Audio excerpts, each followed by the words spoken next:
Bonjour à tous et bienvenue sur boursicoté.com pour cette nouvelle analyse technique du CAC 40 en point matinal, avec une configuration qui est encore très hésitante, puisque nous avons tenté une ouverture sur le niveau, quasiment le même niveau d'ouverture que celui de vendredi. On est venu remonter ici, quasiment sur le point haut de vendredi, et on redescend actuellement.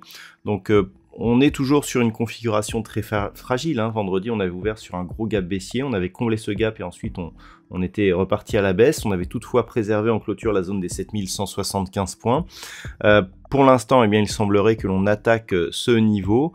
Et en cas de rupture ici d'un point bas, je dirais intermédiaire, que l'on voit bien ici en intraday, proche des 7135 points, on pourrait bien assister à une accélération du mouvement baissier en direction des 7090 points.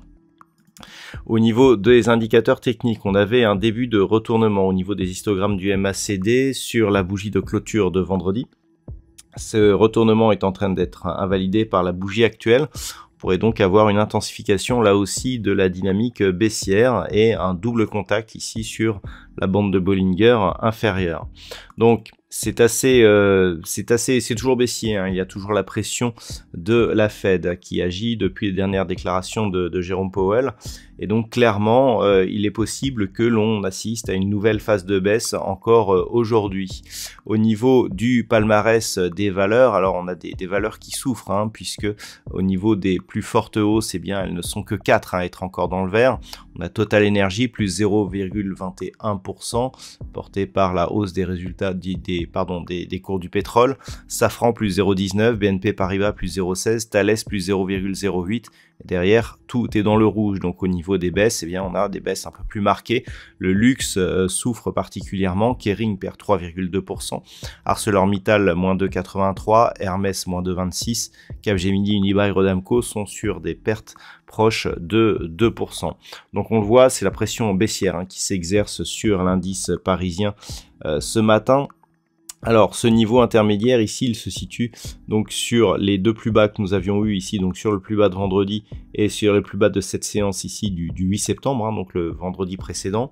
En dessous, on a donc cette zone majeure des 7090 points qui, en cas de franchissement, voilà, on le voit bien sur ce graphe, nous donnerait ici un signal important, puisque si on prend l'intégralité ici de la dynamique, ça correspond peu ou prou au retracement à 23,6% de Fibonacci, ce qui nous donnera un objectif donc sur cette zone des 6950, retracement à 38,2, qui se trouve être la zone de point bas ici que nous avions eu en mars de l'année 2023. Donc ce sont des niveaux qu'il va falloir surveiller.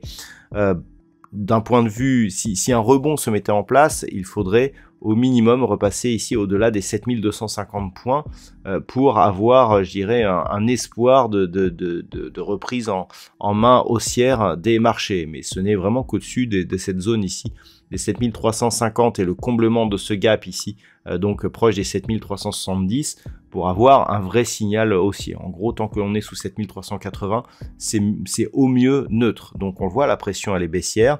À surveiller, si les cours s'enfoncent sous cette zone, donc ça serait la rupture des 7090 points qui nous enverrait donc ce signal assez mauvais d'un point de vue moyen terme, et qui donc laisserait présager d'une poursuite, voire d'une accélération du mouvement baissier. Voilà donc ce que l'on peut dire sur la configuration technique ce matin. D'un point de vue macroéconomique, donc nous avons eu les chiffres IFO du climat des affaires en Allemagne qui se sont révélés légèrement supérieurs à ce qui était attendu. Nous attendons une intervention de Christine Lagarde dans l'après-midi, ce sera à 15 h. Pas d'autres chiffres, donc à voir ainsi en absence de chiffres comme ça, on pourra avoir un enfoncement. Donc zone à surveiller ici en cas de mouvement baissier, la zone des 7135 points. Voilà donc pour aujourd'hui, je vous souhaite de passer une bonne séance. On se retrouve dès ce soir pour toutes les autres analyses techniques du site boursicoté.com.